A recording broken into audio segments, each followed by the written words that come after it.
seguimos en un malentendido con Marco Arauzo en la operación técnica, Lupe Villalonga en la producción. Hasta las 20 estamos acá en Rock and Grow. Aprovecho para aconsejarles que le den me gusta al video, que se suscriban al canal, toquen la campanita para recibir notificaciones y sigan a Rock and Grow FM en las redes sociales.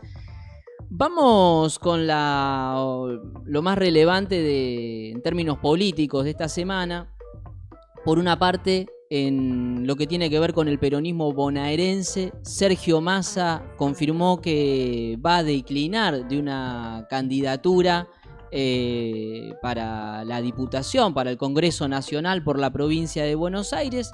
Mandó un audio hoy a Radio 10 y un audio que ya también había circulado entre la militancia del Frente Renovador.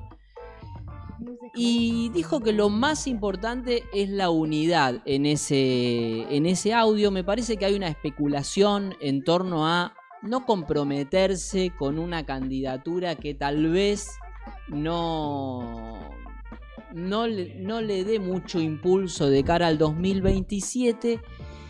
Y quizás se me ocurre, hay algo de cálculo en función de generar una candidatura que no tenga tanto volumen y que no tenga tanto olor al pasado inmediato. Era raro también porque que la sugerencia, ¿no? De que estuvieran sugiriendo que fueron... Capaz que hasta los que lo sugerían lo estaban esperando un poquito, no sé. Bueno, también era un candidato un poco cantado, ¿no? Sí, pero es un poco esto que vos decís. También huele mucho a inflación en un momento en el cual todavía la discusión se va a dar entre inflación alta e inflación baja. Total. Era raro para mí como candidato. Entiendo esto que vos decís, estoy de acuerdo, como para una proyección, pero bueno, por ahí tampoco lo necesita para proyectarse, me parece. Digo, su conocimiento público es absoluto.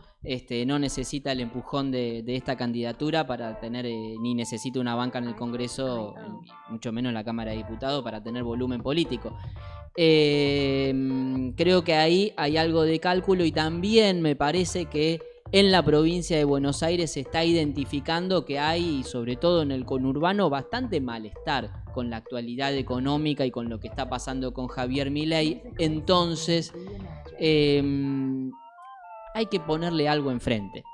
Que cuanto menos cuestionamientos, cuanto menos claro sea como blanco de ataques, me parece que mejor. O tal vez algo de eso hay en el cálculo del peronismo para no ir con Massa como candidato a diputado nacional. Ahora, si en lugar de Massa termina yendo Máximo Kirchner, como propuso un intendente del conurbano la semana pasada, tampoco se entiende muy bien. Pero bueno, esto es algo que Sergio Massa confirmó. Otro dato del peronismo y que da cuenta de la búsqueda que hay de unidad o de ir juntos, que no es lo mismo, es Tucumán. Allí Jaldo terminó acordando con el kirchnerismo una lista única en un abrazo de oso que le hizo el gobernador Jaldo, recordemos, un gobernador peronista que hasta acá se plegó venía bastante poniendo sus diputados al servicio de Milei en líneas generales. Totalmente, pero parece que hubo charlas con Cristina o algunas conexiones o un llamado de Cristina diciendo, bueno, arreglemos, tiene que ir todos juntos, qué sé yo. Y mirá este momento de Jaldo en el acto de lanzamiento ahí en Tucumán. ¿Lo tenés? Pero de acá tenemos que salir convencidos que el peronismo, con esfuerzo, sacrificio, trabajo, decisión, el peronismo está unido un 100% en la provincia de Tucumán. Vení, Javier Noguera, que te quiero dar un abrazo. Te quiero dar un abrazo. Todos pensábamos que nos íbamos a cabecear con Javier Milei. Hasta para pinche estamos ya. Muchas gracias, compañeros y compañeras. Este es el peronismo tucumano. Este es el no cabe duda de la provincia de Tucumán. Muchas gracias. Bueno, se trata de Javier Noguera, el otro es un referente más cercano al kirchnerismo. Jaldo será candidato, será un candidato testimonial y de esta manera el peronismo va unido en Tucumán. Es una provincia importante, renueva 4 bancas de las 9 que tienen en el Congreso de la Nación. Unidad entonces ahí en el peronismo tucumano. También, perdón, también puede pasar que estén olfateando un poco que ya se está pudriendo la momia y entonces le empiezan a soltar la mano a Milei y todos los que lo bancaron hasta acá, digo, porque me parece que hubo incluso una sincronización con lo que pasó en diputados. Ya son varios los gobernadores, incluso los que armaron como esta tercera vía, mostrándose como una salida por el centro en el caso de que al gobierno le vaya mal o le estalle la economía. Me parece que están todos olfateando que la cosa está floja, digamos. Sí, y más allá de la consistencia o no del plan económico, de la sostenibilidad política, el gobierno no ha pagado bien a quienes lo han acompañado. Entonces, digo, esto de votarle todas las leyes a Milei y sostener y qué sé yo, bueno, ¿cómo retribuye? Y retribuye en cosas como las que contábamos hace un ratito, que el presidente convoca a los diputados que le votan todo y los maltrata. Sí. Les da 3 empanadas, les habla 2 horas y media y les pone una película de Francella. Es tremendo, no se me ocurre peor plan. Falta que los pasen al cuarto de al lado para probar un poco de fentanilo, ¿viste? Vengan a lamer un poco de fentanilo del laboratorio Ramallo Sociedad Anónima. Bueno, hablando de esto, ya que estás, hay un hilo entre la anécdota de Sturzenegger sobre Milei gimiendo al escuchar las desregulaciones y la crisis sanitaria desatada a partir de la distribución de varios lotes de fentanilo contaminado. Vamos a escuchar primero y a ver a Sturzenegger contando el momento en el que él llega con 2 Carrión a verlo a Javier Milei. Hola, con miles de hojas, con las reformas que tenía para proponer Sturzenegger y cómo Javier Milei reacciona ante eso. Entonces se lo llevamos a Javier. Tuvimos una reunión de 6 horas donde le íbamos contando. ¿Vos le llevaste todo esto? Sí, puse en la, ¿viste? Una valija. ¿Fuiste con una valija? Con un carrión, puse sobre la mesita de Lula 2 pilas y le dije, mira, te voy a contar qué es lo que hay acá. Increíble. La reunión duró 6 horas y tanto se entusiasmaba que por momentos gemía, parecía como que estaba teniendo sexo, que estaba teniendo un orgasmo. Sí. Javier no, ¿quién va a ser la valija? Javier le pregunta, no, sí. La figuración de un presidente que goza frente a 2 Carrión llenos de reformas. Qué tipo raro con la sexualidad. Sí, nos hablan para mí de un mandante demasiado atrapado en sus dogmas, que goza cuando se encuentra con proyectos que están a la medida de su goce, y de un goce que es choto, porque es un goce que se condice con el displacer del resto. No. Únicamente es el displacer de todos nosotros. Es un presidente que disfruta cuando los proyectos encajan en sus dogmas, aunque no encajen como una solución a nuestros problemas. Tanto es así que en la misma entrevista en la que Sturzenegger relata los gemidos del presidente, se refiere en un momento al ANMAT y la crisis desatada por el fentanilo contaminado. Lejos, Sturzenegger, el ministro de las desregulaciones, de problematizar sobre la necesidad de mejorar los controles, Sturzenegger ofrece relajar aún más los controles. Míralo. Tomámelo como una reflexión, ¿ok? Una reflexión. Yo tengo un ANMAT. El ANMAT me dice, yo voy a cuidar los medicamentos. Bueno, falló. Está claro que falló el proceso. Falló con el fentanilo. ¿Y por qué falló? Porque el señor que tenía el laboratorio, era un amigo del poder. Sí, claro. Entonces logró que el poder le permitiera hacer esto.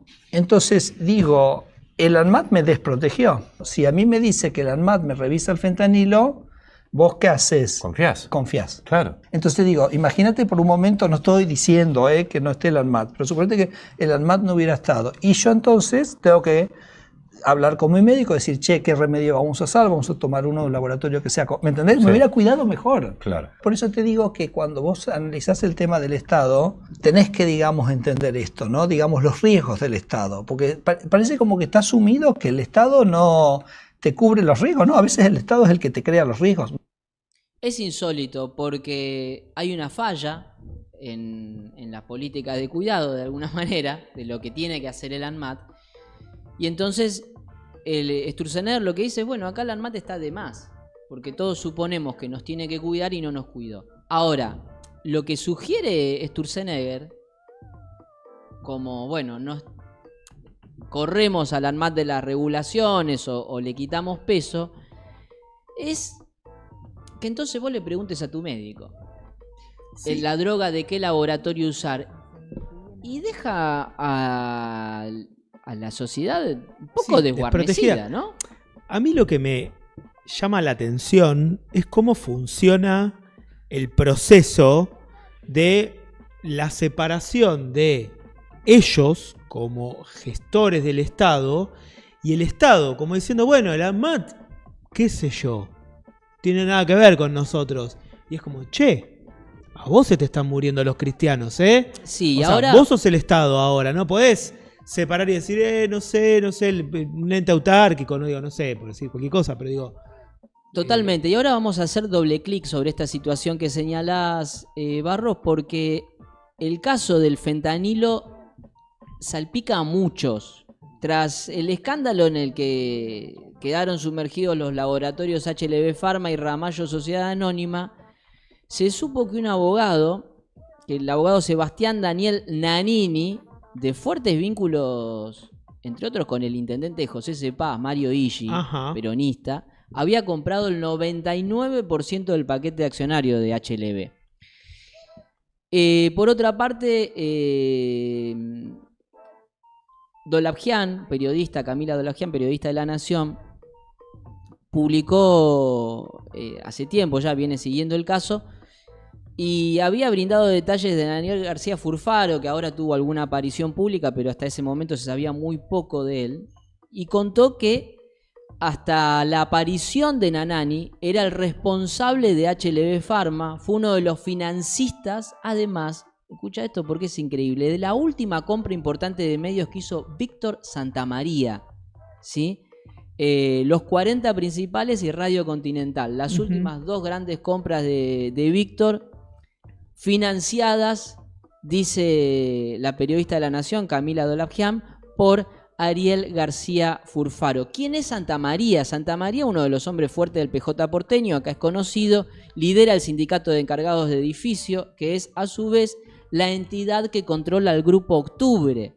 Esta personería, el Grupo Octubre, se desarrolló en el mundo de los medios de comunicación y la cultura, es conocido en la ciudad de Buenos Aires, porque en la actualidad maneja el diario Página 12, la M750, Aspen, Caras y Caretas, Canal 9 y la señal de noticias IP, entre muchas otras señales y emprendimientos editoriales. Bueno, las últimas dos compras financiadas por Furfaro, un hombre clave en el entramado de los laboratorios que produjeron este fentanilo contaminado que se distribuyó en la Argentina. Pero, porque ahí ya Silvana Giudi se apareció con teorías conspirativas, acá el peronismo, bla, bla, bla, bla, bla, bla. El caso también salpica al gobierno. Hay una serie de documentos internos de la Administración Nacional de Medicamentos, Alimentos y Tecnología Médica, esto es la ANMAT, a los que también los publicó el diario La Nación, que revelan que el organismo conocía desde noviembre de 2024 las graves deficiencias en la fabricación de los medicamentos en los laboratorios Ramallo Sociedad Anónima. Pero recién la ANMAT dispuso inhibir la actividad del laboratorio el 10 de febrero de 2025, semanas después de que salieran a la venta los lotes de fentanilo contaminado. Es decir, el gobierno tuvo información, la ANMAT tuvo información para hacer algo sobre esto y decidió no hacerlo. El informe del organismo detalla que entre el 28 de noviembre y el 12 de diciembre de 2024, inspectores del Instituto Nacional de Medicamentos detectaron deficiencias significativas clasificadas como críticas y mayores en todas las áreas clave de la planta ubicada en Ramallo, provincia de Buenos Aires. Las fallas comprometían directamente, dice la comunicación interna, la calidad y seguridad y eficiencia de los productos elaborados. Las irregularidades, dice La Nación, incluían problemas en la validación de procesos, documentación deficiente, falencias en el control de calidad, malas prácticas en depósitos y en la gestión de recursos humanos, según el texto oficial. A pesar de la gravedad de las observaciones, la producción continuó. Y así todo, Sturzenegger dice que hay que relajar los controles. Lo que fue raro también esta semana es cómo, a esto que vos describías de las vinculaciones de Furfaro con Santa María, etcétera, cómo el periodismo que sostiene a Milei, que sostiene al gobierno mediáticamente, salió a tratar de pegar a Cristina incluso con el caso. Hasta hubo imágenes generadas con inteligencia artificial de Cristina mezclando cosas en tubo de ensayo. Bueno, todo un papelón. Pero digo, era muy burdo la manera que trataban de pegar al kirchnerismo. Digo, más allá de las vinculaciones, que como decía la Nata en su momento, que él cuando tenía que salir a fundar un medio... y iba a pedir plata a Cáritas no tenía, entonces siempre le tenía que financiar algún delincuente. Alguien con plata. Alguien con plata. Pero bueno, me llamó un poco la atención lo burdo. Digo, no la operación la puedo entender perfectamente, estamos acostumbrados.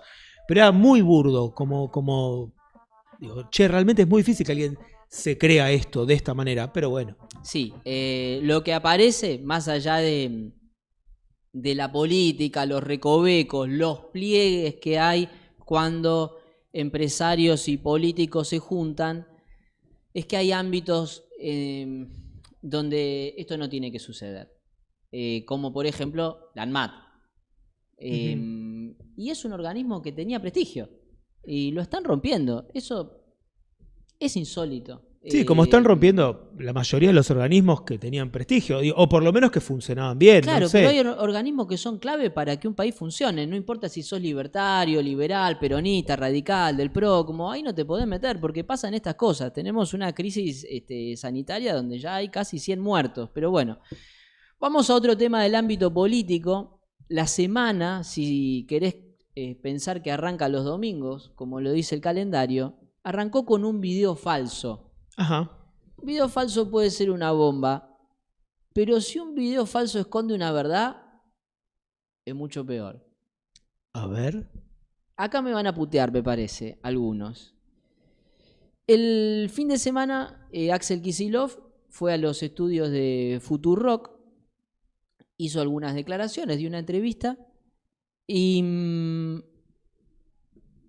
fueron, digamos, adulteradas sus declaraciones. Sí. Lo contaminaron con fentanilo. Claro. Con malicia. Le hicieron una pregunta, Kicillof dio una respuesta, una pregunta sobre qué hay que hacer con la Argentina, Kicillof dio una respuesta, le hicieron otra pregunta sobre cómo hay que armar la lista, dijo, bueno, no sé. Y lo compaginaron al revés y bueno. Ahora, cuando escucho a Kicillof en el video original diciendo lo que realmente dijo, yo siento o escucho que el peronismo no tiene una respuesta, que en definitiva el video adulterado por las fuerzas del cielo esconden una verdad. Escuchalo a Kicillof dando en el video original, dando la respuesta. Cuando le preguntan, bueno, ¿qué tiene para ofrecer el peronismo? Y esto decía. Más que decirle a Milei, esto no, ¿qué dice el peronismo? Esto sí. No, lo que dice el peronismo, te diría, son las prioridades, los objetivos. Puede empezar por soberanía, independencia, justicia social. Esas son una batería de cuestiones que están en juego con el plan de Milei. Después crear trabajo y que haya condiciones de laburo que sean dignas. y que haya salario. Después, las medidas en concreto, con respecto a cuestiones tan graves como una deuda impagable que nos deja Macri, que no se soluciona durante el gobierno de Alberto, que ahora potencia Milei, el vínculo con el Fondo Monetario Internacional como gendarme de la política económica para darte el refinanciamiento del próximo vencimiento. Son cuestiones muy profundas. Si vos me decís, ¿qué vamos a discutir ahora, en este momento, en el 25, de cara a Milei y de cara a esta elección de septiembre y de octubre? Lo que hay que hacer es ponerle un freno a estas políticas. Es tremendo. Me pasó un poco lo mismo. Perdón, seguí y Nada, te digo eso, lo que me pasó. no hay otra cosa que ponerle un freno a Milei como propuesta del peronismo bonaerense. Ujú. Cuando le ponen falsamente a Milei, no sé, me parece que hay algo, o bastante de verdad en eso. No saben. El peronismo bonaerense no sabe qué hay que hacer con la Argentina para salir de este terreno farragoso en el que nos encontramos por lo menos desde el 2015, por lo menos. A mí lo que me preocupa de todo esto es que no estaba preparado para la pregunta en un medio en el cual además lo iban a tratar... En un medio en el que, que tal vez no te vayan a repreguntar, pero... No, sí, quizá le repreguntan, pero lo que quiero decir es que no estaba preparado para una pregunta tan sencilla como, che, ¿qué tiene para ofrecer el peronismo? Y ya no podemos seguir respondiendo soberanía política, justicia social, porque la realidad es que para mucha gente eso es hablarle muy en abstracto. Para todo el mundo eso es hablar en abstracto, porque esos son... Quiero decir, vos y yo lo podemos entender en el sentido de que... Sí, pero esos son ideales, pero no es cómo vas a resolver los problemas que tiene la gente. Por eso a mí me dejó también sabor a poco. Es como, che, vos tenés que tener claro. Y no puede ser solamente defensivo. Además es una lista de diputados que van a presentar un proyecto de soberanía política. Claro. Me pareció un poco como, digo, che, vos sos el que tiene, supuestamente sos el que tiene que venir a vender el futuro, ¿no? Y cuáles son tus propuestas para salir de esto, no solamente de cómo defendernos, porque además desde la provincia de Buenos Aires tampoco te puedes defender mucho si te cortan la coparticipación. Bueno, qué sé yo, entiendo que una mayoría legislativa consistente puede contribuir a que no rifen la Argentina en los próximos 2 años o lo que queda de este país. Es deseable, por otro lado...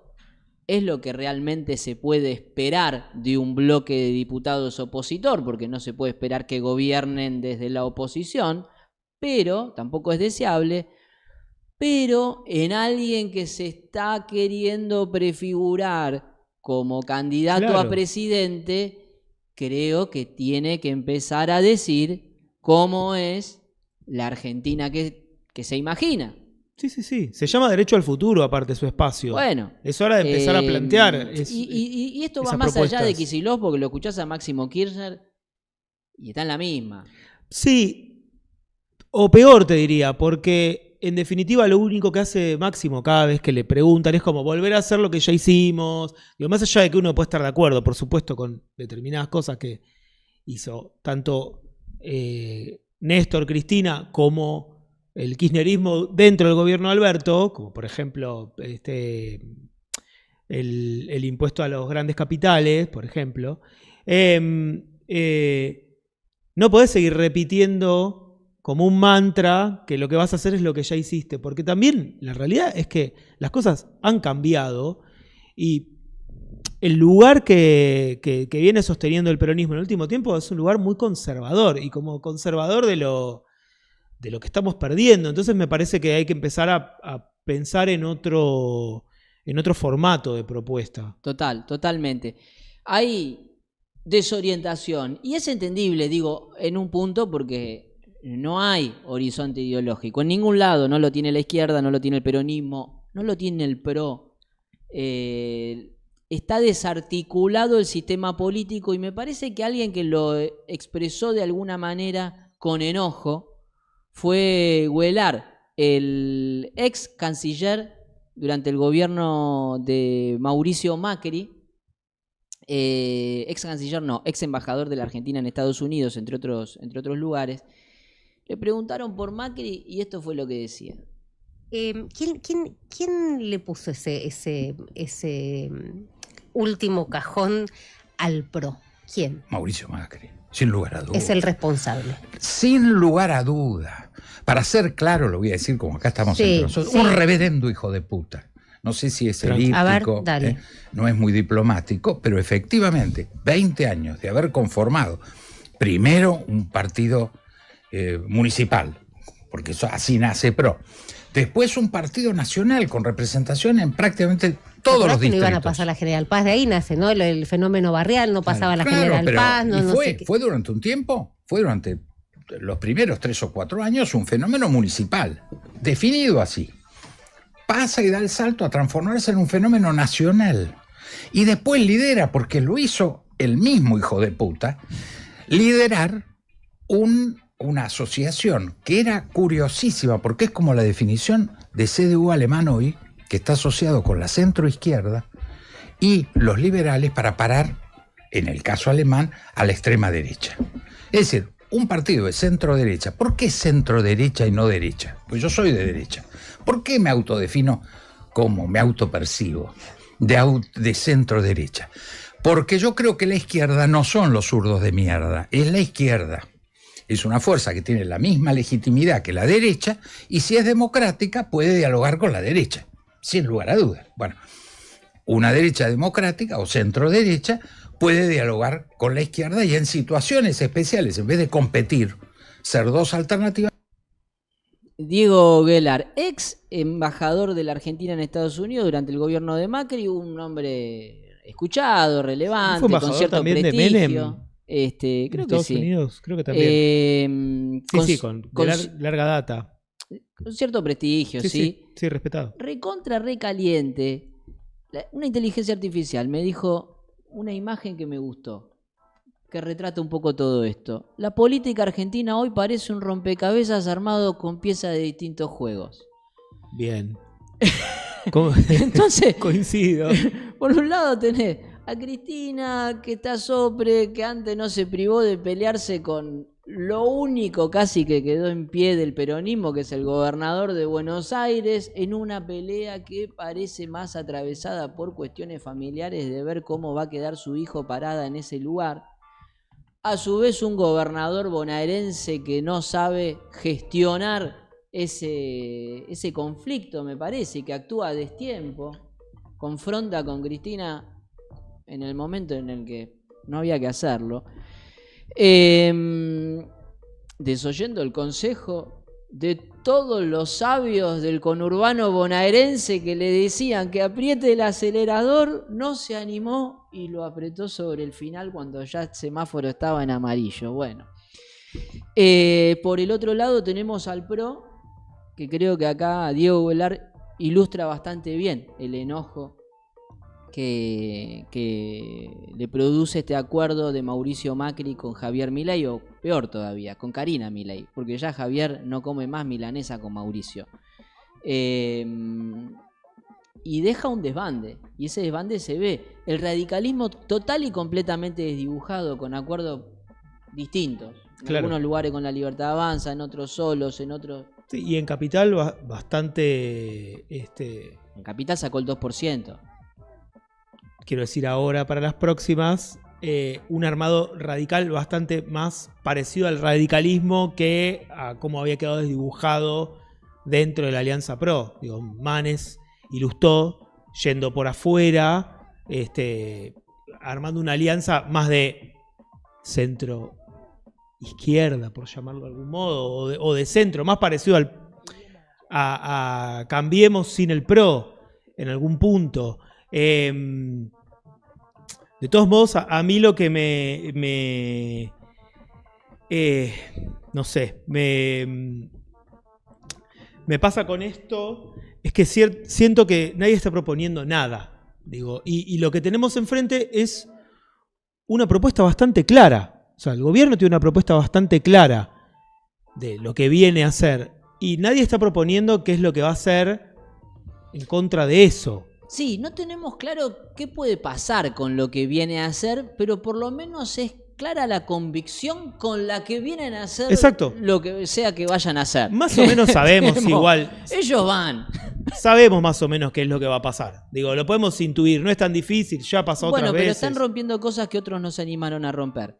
Y lo están haciendo con una falta de profesionalismo que otros no tuvieron. Que Menem no tuvo cuando incorporó a la Argentina en el consenso de Washington. Que Macri no tuvo. Digo, se decía de la falta de expertise de los chicos del PRO, no sé qué, pero esto a lo que nos enfrentamos ahora me parece que en muchos sentidos no tiene presente. Por supuesto que en muchos otros sentidos sí que los tienen. Pero, por otro lado, lo que entra en crisis en el gobierno es la credibilidad en torno a la sustentabilidad del plan económico. Eso ya no está tan claro. Porque, como dice Martín Rodríguez, el que gobierna el dólar, gobierna la Argentina. Y otra vez hay dudas sobre el control del dólar por parte del gobierno nacional. Entonces, eso, en este contexto, nos deja a todos en un tembladeral. Es un gran momento para meterse abajo de la cama y esperar. No, eso... Es raro igual. Es raro. Es un gran momento para juntarse a comer empanadas y mirar una película de Franchella. Dios mío, volvemos en un ratito.